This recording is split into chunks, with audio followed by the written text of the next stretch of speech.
En 2006, la Secretaría de Relaciones Exteriores abandonó el inmueble que a lo largo de 40 años había ocupado en Tlatelolco. Sus oficinas y estructuras operativas se transfirieron a un nuevo edificio sobre Avenida Juárez, en el centro histórico de la Ciudad de México. Se planteó entonces la posibilidad de dar un nuevo uso a este conjunto, ahora destituido de símbolos y función.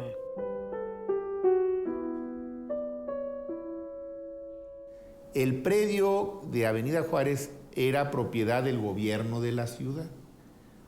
Se inscribía todo ello en el plan que tenían de recuperación del centro histórico, que estaba siendo llevado a cabo con recursos tanto del ingeniero Carlos Slim como de la propia Ciudad de México, el propio gobierno del DF, en aquella época todavía era Distrito Federal, y con la participación de la Cancillería. El secretario de Relaciones Exteriores era Ernesto Derbez. Este proceso implicaría que una parte de la Cancillería dejaría Tlatelolco, se iría al nuevo edificio en Avenida Juárez. Esto sería un detonador para reactivar toda esa zona como parte del proyecto del centro histórico de la Ciudad de México, y entonces el gobierno de la ciudad recibía a cambio del predio en Avenida Juárez el edificio de Tlatelolco. Y ahí yo le pregunté al jefe de gobierno, oye, ¿y qué vas a hacer con Tlatelolco? Y me dijo, no lo tengo claro. Y le dije, ¿por qué no hacemos un centro cultural universitario? Porque en esa zona de la ciudad vendría muy bien un centro cultural, la UNAM tiene la capacidad de hacerlo, tiene la experiencia. Es la universidad, es cultura, va a haber un proyecto, queremos tener contacto con esa comunidad. Tlatelolco, por otro lado, es muy emblemático de la vida universitaria, de la vida del país, de la democracia. Entonces es una espléndida oportunidad para que los universitarios regresemos a Tlatelolco, donde hubo esta terrible experiencia colectiva de represión, de muerte, de violencia, en donde los estudiantes universitarios y politécnicos fueron el objeto de una agresión irracional, pero mostrar que la universidad tenía la capacidad para regresar a ese lugar décadas después con un proyecto cultural, con un proyecto educativo, con un proyecto de participación comunitaria. Me parecía que era la mejor respuesta que podía dar la universidad ante ese acontecimiento que había marcado definitivamente el rumbo del país. Antes de iniciar cualquier trabajo de intervención, era importante evaluar las condiciones arquitectónicas de todo el inmueble, en particular los posibles daños estructurales ocurridos a raíz del terremoto de 1985.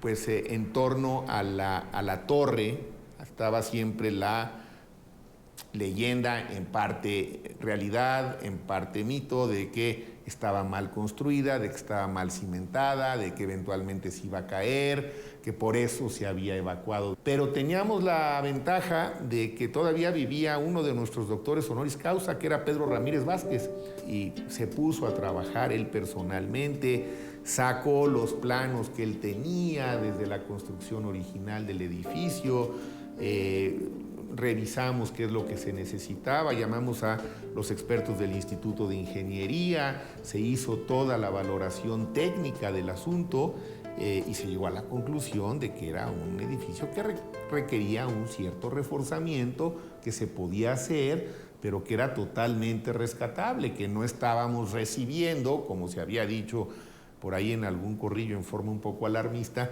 que estábamos recibiendo un edificio que se iba a colapsar y que nos estaban entregando chatarra. No, hombre, para nada. Era un edificio totalmente recuperable con los trabajos de ingeniería que se requerían para poder renivelar lo que había en efecto sufrido un cierto desnivel. El proyecto de readecuación preveía utilizar diversos pisos de la torre para albergar las oficinas del propio centro cultural y otras más de dependencia universitaria, mientras que los cuerpos bajos se destinaron integralmente a las áreas públicas de visita y actividades del centro. Los elementos arquitectónicos, todo lo que se refiere a exteriores, a interiores, a decoraciones, se respetaron tal como se había concebido el proyecto original por parte de arquitecto Pedro Ramírez Vázquez. El tema era cómo los interiores podían modificarse para albergar proyectos culturales que iban a tener que ver con un ámbito extenso de museos, de salones para museos, para galerías, otro espacio que tenía que ver con teatro, con educación. Y el proyecto paulatinamente se fue desarrollando en la medida en que iba dando claridad. La propia arquitectura del edificio nos iba permitiendo avanzar en los diferentes conceptos que se habían planteado desde un principio.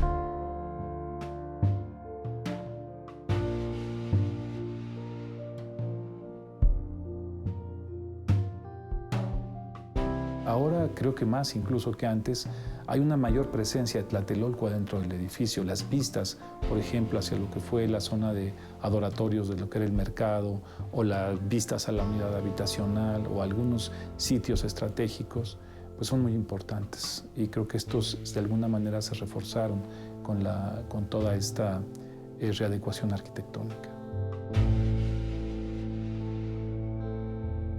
Una de las condiciones que se pusieron fue que dentro de la instalación de la vieja Cancillería hubiera un memorial o algo que recordara el movimiento estudiantil del 68.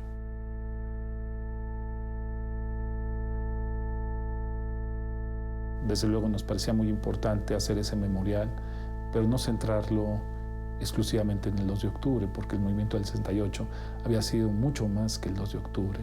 Y entonces lo que nos planteamos fue justamente contar una historia a través de una instalación museográfica muy contemporánea. No quisimos hacer nada tradicional. El movimiento del 68 implicaba para nosotros también una ruptura y no queríamos traicionarlo con una instalación museográfica convencional. Nosotros teníamos una historia todavía muy fresca, muy cercana, y la universidad planteó hacer un memorial totalmente contemporáneo que tuviera que ver con una historia contada por la gente que de alguna manera vivió, analizó y tuvo un eje temático de su vida respecto al 68, que fueran materializando con su propia memoria los capítulos en los que se desarrolló el movimiento estudiantil del 68, que además es parte de la historia de la universidad.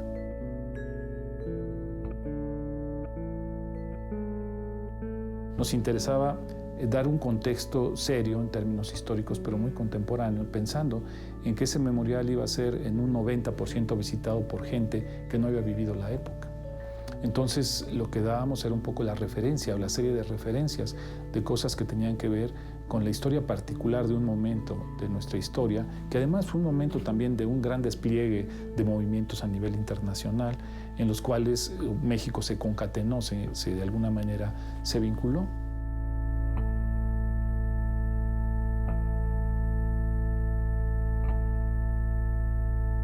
Nos interesaba un poco, dentro de todo el proceso de la contracultura, analizar lo que tenía que ver con los movimientos pacifistas, lo que tenía que ver con toda la radicalidad, por llamarle de alguna manera, que apareció en los 60s y que en realidad era una oposición al viejo conservadurismo que ya no cabía en las nuevas generaciones. El mundo que nos rodeaba empezó a cambiar. Las relaciones entre padres e hijos, entre profesores y alumnos, empezó a variar, a tener variaciones dignas de atenderse, de considerarse, y nos pareció que esto también tenía que darle un peso. Era un momento de ruptura en la parte más importante de la política. A mí me parece que los aspectos más importantes de la política se tienen que reflejar en lo que es nuestra vida personal, en nuestra vida cotidiana.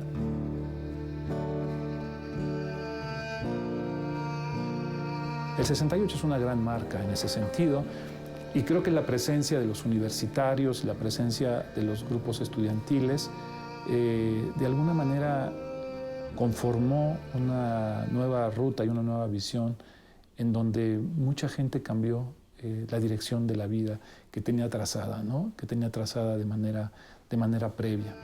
Ya era un sector que de alguna manera iba a propiciar cambios que hicieron que este país nunca volviera a ser el mismo.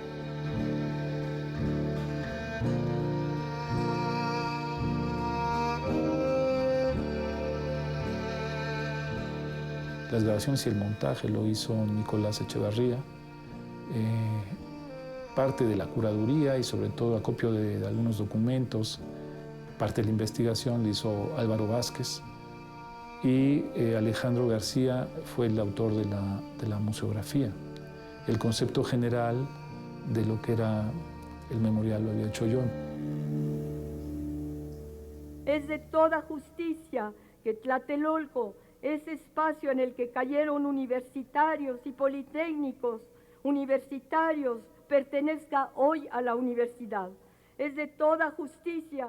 El Centro Cultural Universitario Tlatelolco se inauguró oficialmente en noviembre de 2007, definiéndose como un complejo multidisciplinario que promueve la formación cultural de la comunidad inmediata, de los universitarios y del público en general. La tarea le corresponde a todos. Por supuesto que había un saldo pendiente entre Tlatelolco y la Universidad Nacional Autónoma de México.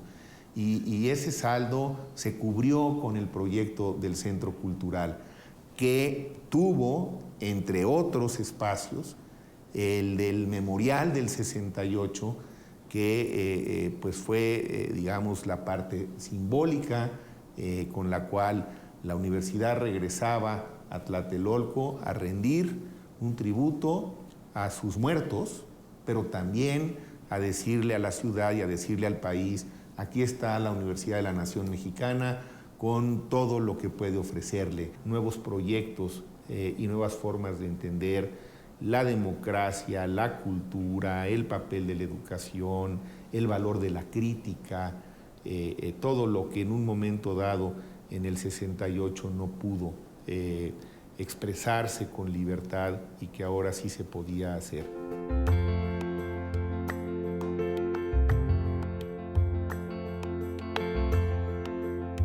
El hecho de que esté ahora constituido un centro cultural universitario y que estemos desarrollando líneas de vinculación académica, de vinculación comunitaria y de entender los procesos de resistencia en la zona, nos permiten acceder a esa gran comunidad inmediata, a nuestro edificio, y también nos obliga a entenderla, a conocerla y a buscar la manera de generar un acercamiento, en particular porque el edificio desde su creación fue un edificio de Estado, que era un espacio vedado a la comunidad inmediata. Cuando hemos hecho estudios de público en los años recientes, nos damos cuenta que los vecinos, a un principio, antes de saber que esto era de la universidad, que esto es de la universidad y por lo tanto suyo, decían: pues es un edificio de Estado, creo que era algo de la Cancillería. De pronto decían algunos: pues creo que es algo cultural del gobierno federal, pero no se puede entrar. Era un sentir común. Y eso nos avisó claramente que había la necesidad de establecer vínculos directos de desarrollo comunitario, de participación de la comunidad en nuestros proyectos. Y lo primero que teníamos que hacer era decirles: esto es la UNAM, esto es tuyo, acércate, y lo que hacemos es para ti. Vimos que era pertinente desarrollar ciertas líneas estratégicas. La vinculación comunitaria es una, nuestra relación con la comunidad inmediata. La vinculación con lo académico, prácticamente todos nuestros ejercicios tienen una línea de trabajo académico muy sólido, que es lo que hace la universidad. Y entender y activar los procesos de resistencia. Estamos trabajando de manera muy profunda con este conocimiento de la memoria que custodiamos para generar un hilo conductor entre los acervos arqueológicos, las colecciones de la universidad, la memoria comunitaria que está aquí presente, y replantear este centro cultural universitario como un espacio de custodia, de activación, de estudio de procesos de memoria en esta zona de la ciudad.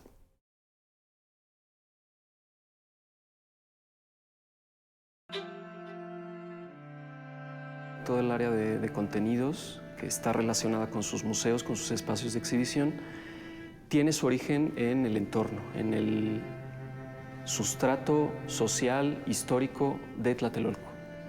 no solo el entorno inmediato de Tlatelolco, sino la idea de resistencia en un sentido amplio. Trabajamos también con contenidos y con colecciones arqueológicas a través de nuestros museos. Tenemos, por ejemplo, una colección en sesión permanente, que es la colección Stavenhagen de arte prehispánico, que es muy singular, muy interesante.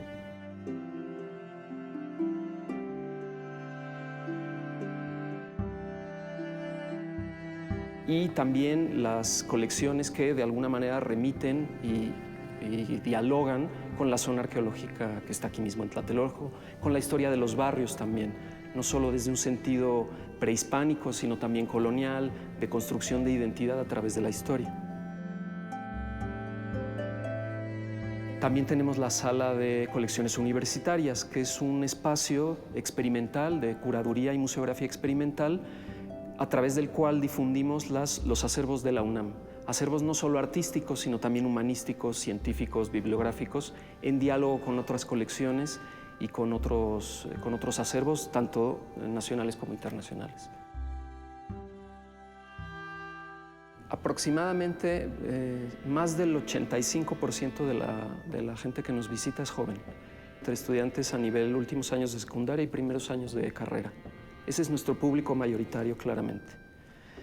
Tenemos también público infantil, público de tercera edad, estudiantes, dependiendo del tipo de oferta y dependiendo de los contenidos, se segmenta también. Por una parte estamos nosotros como centro cultural, como propuesta, como apuesta de la UNAM para difusión de la cultura en el norte de la ciudad, una zona de la mancha urbana que tiene muy poca oferta cultural. Y por otro lado están nuestros usuarios, visitantes y la comunidad más o menos próxima que nos visita y que nos hace suyos. Entonces, en esa relación dinámica es una relación precisamente que está en constante cambio y en constante evolución.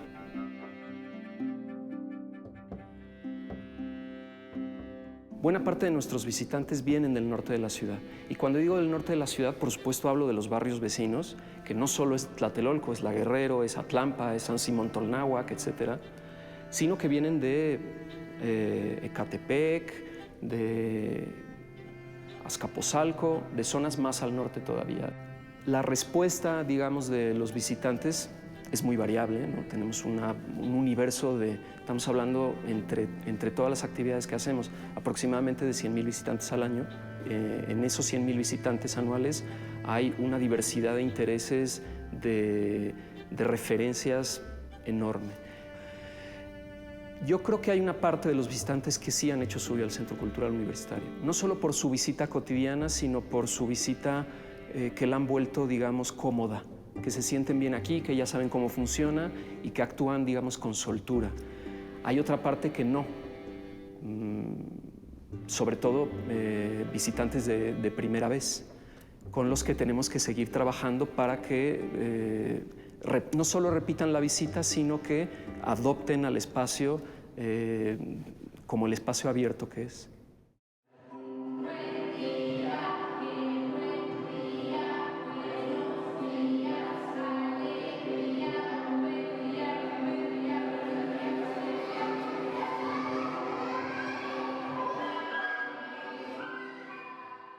Otra de las áreas importantísimas para vincularnos con la gente de los alrededores, de las zonas que rodean al Centro Cultural, ha sido justamente la unidad de vinculación artística, que como su nombre ya lo sugiere, pues tiene esta vocación de dar diferentes talleres, cursos a diferentes públicos sobre diferentes disciplinas.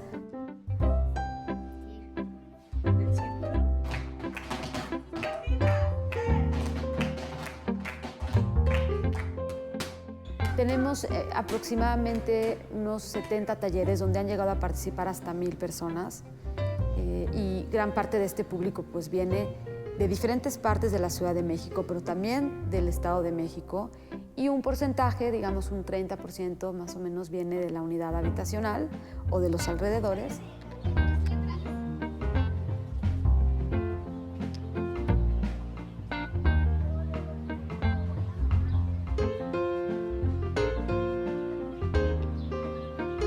pues algo que ha caracterizado la UBA desde sus inicios es que gran parte de nuestros talleristas también son artistas en activo. Y eso hace que también la educación no formal se vuelva un diálogo en ambos sentidos. No solamente el profesor que enseña, sino también el artista que de una u otra manera investiga y se empapa de lo que toda esta comunidad tiene que decir, porque esta comunidad pues tiene una voz particular y una voz que quiere ser escuchada, y qué mejor manera que hacerlo a través de las artes y a través del ejercicio de la libertad de expresión y del pensamiento crítico.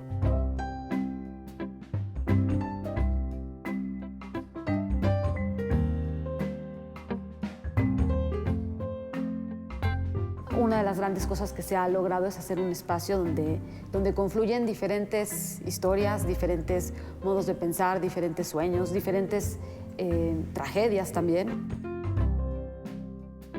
Realizamos ya, esta sería la tercera edición del programa La Crónica como Antídoto, con el cual pues buscamos rescatar las historias y los hechos que rodean esta ciudad.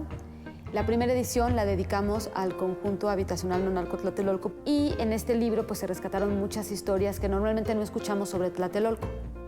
Para hacer como evidente el poder que tiene la crónica de narrar diferentes perspectivas sociales, diferentes puntos de vista sobre ciertos hechos, de cómo en algunas ocasiones ha sido una alternativa a los grandes discursos totalizadores y a la vez una alternativa para resarcir pues ciertos daños o ciertas experiencias que pueden resultar en algún momento duras o traumáticas, y cómo pues el versarse en un papel, el lanzarse al papel, hace que se haga pues de estos hechos también literatura. Dentro de la amplia cartelera de actividades y exposiciones que el Centro Cultural Universitario renueva mes a mes, se incluyen también los eventos musicales de diferentes géneros. Me parece que de todas las expresiones artísticas, pocas concitan tanta afinidad de manera tan inmediata como la música. Nos parece que la música es un hilo conductor de una emoción comunitaria y de identidad en general para nuestra sociedad, que es la música tradicional mexicana, la música que llamamos folclore.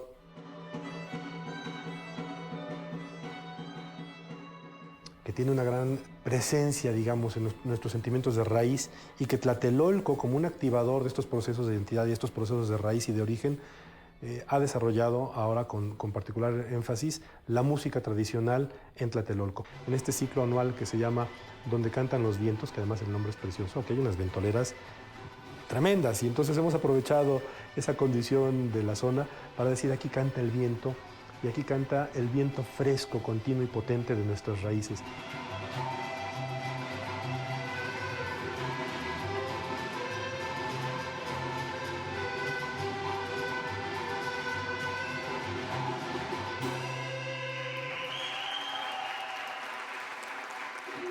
Lo que estamos generando con esto son procesos de resistencia de nuestras culturas, que están vivas, que se revitalizan a través de la propuesta cultural que ofrece la Universidad en Tlatelolco.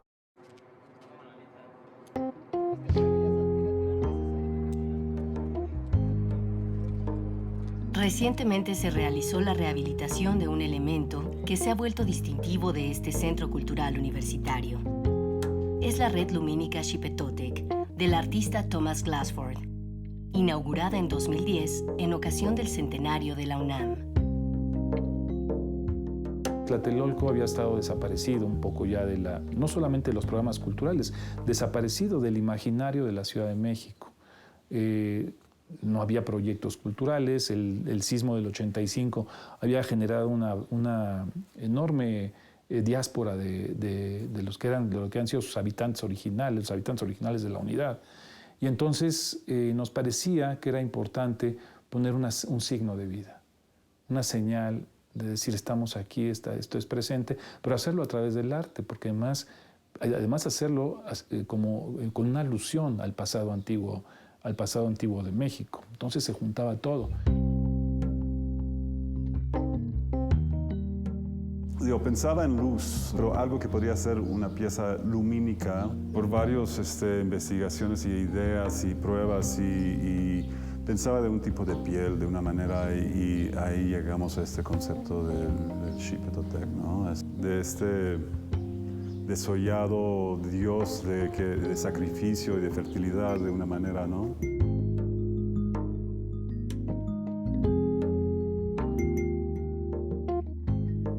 Hay muchos elementos del concepto, comenzando como de este que se llama, o uno puede decir como un patrón, pero que no es un patrón necesariamente, piel de estructura geométrica que se llama cuasi cristal, que es una cosa aperiódico, que se va al infinito sin repetirse en ningún momento.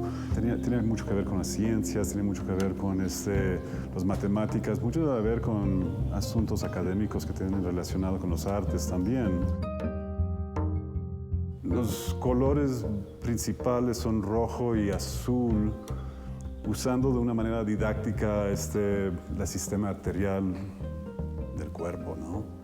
Y hablando de este aspecto sanguíneo, ¿no? De como representación de vasijas que están como alimentando, ¿no?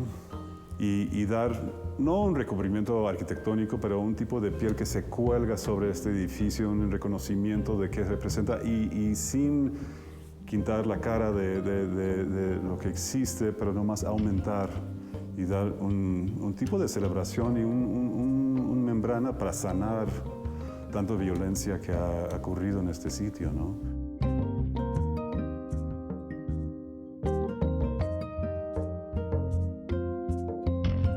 Ahora los vecinos dicen, y esto me lo dijeron textualmente un grupo de vecinos, que cuando la gente ve el Xipetotec en la noche desde el sur o desde cualquier punto de la ciudad o desde un avión, no dice ahí está el Centro Cultural Universitario Tlatelolco de la UNAM, la gente dice ahí está Tlatelolco. Y cerró su comentario esta vecina diciendo mi Tlatelolco somos todos. Nos ha hecho existir, estar presentes, nos nota la ciudad gracias a que aquí está la universidad. Y eso para nosotros desde luego es un halago, pero también es un reto, porque no es solamente que esté un edificio iluminado de cierto modo que representa la historia, los cruces de la historia en esta zona de la ciudad, sino la luz que da la universidad, el conocimiento, la cultura, la academia a la sociedad mexicana.